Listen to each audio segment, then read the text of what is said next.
This case isn't about a random crime. It's about a woman who trusted the wrong person. Someone who had been watching her, following her, and planning her murder step by step. And the scariest part?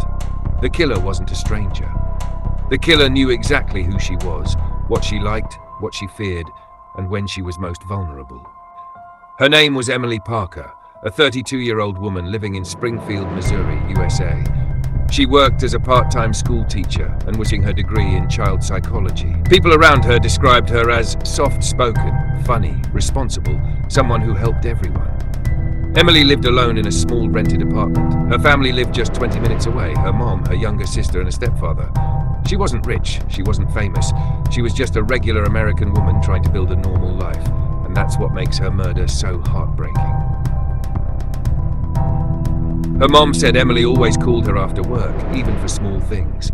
Her sister described her as the safe person in the family, someone who broke fights and solved problems. Nobody, absolutely nobody, had imagined that someone would want her dead.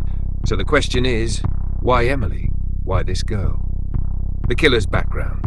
The killer's name was Daniel Reeves, a 35-year-old man who lived just a few blocks away. He worked at a local garage, had no wife, no kids, and no close friends. People described him as quiet, sometimes too quiet. Here's the dark truth.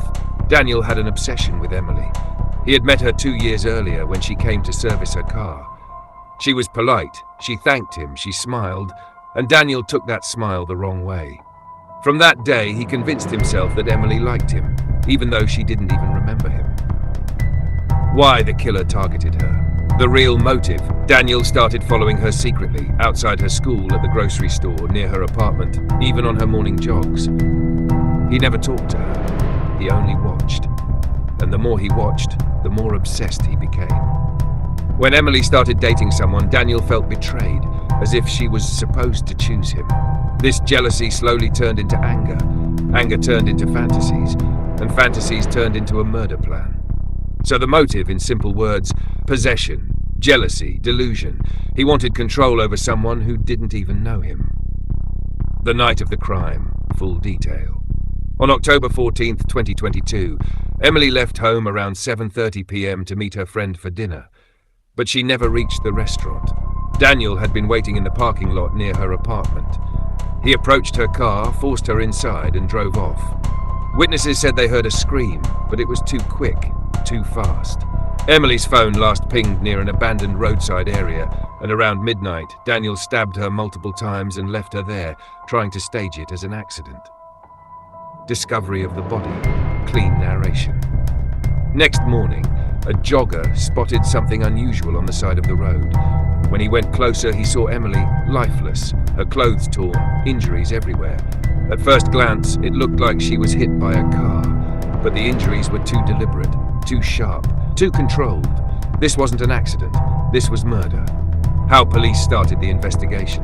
Police immediately checked 3 things: her phone records, her last GPS location, traffic and store CCTV cameras. They also spoke to her family, her friends, her co-worker, and the person she was supposed to meet. Everyone said the same thing. Emily had no enemies. Emily never mentioned anyone bothering her. But there was one clue. Emily had complained to her sister 2 weeks earlier that she felt someone was watching her. She didn't know who. She didn't know why. But she felt it. This small detail is what guided the police. The breakthrough. Who first came under suspicion? When detectives checked cameras near her apartment, they found a dark blue truck circling the area multiple times. The same truck was seen following her on another day too. The license plate led straight to Daniel Reeves. Police checked Daniel's digital activity and found that he had searched Emily Parker address, Emily Parker school timings, how to track someone without them knowing, how to stage a crime scene like an accident. This was enough. The arrest. Police arrested Daniel at his workplace. He stayed silent, didn't fight, didn't deny anything. He just looked calm, as if he had done nothing wrong. In interrogation, when officers asked why he did it, he said, "She smiled at me once. She should have been with me." That one sentence showed how sick his mind really was. Court. Final justice. In court, the evidence was overwhelming. Phone records, GPS, CCTV, DNA on her clothes, his online searches, witness statements. The judge called it a premeditated, obsession-driven murder.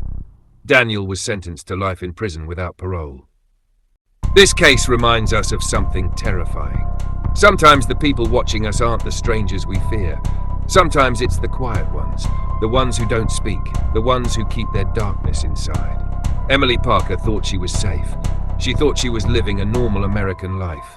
But someone else, someone she never noticed, had already chosen her as his target. And that makes you wonder, how well do we really know the people who cross our paths every day? The next part of this video is coming soon, and the next video will be on women's safety. All the points will be covered clearly in it. So please subscribe to the channel to watch the next video. And if you like the video, then please like, comment, and share. You will get it in the next video.